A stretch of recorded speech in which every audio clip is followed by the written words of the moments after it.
leprechaun will get you.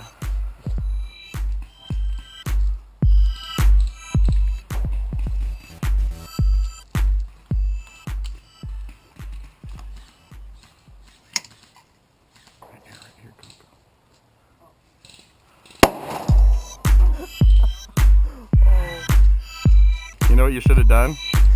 It didn't go off, so you weren't dead.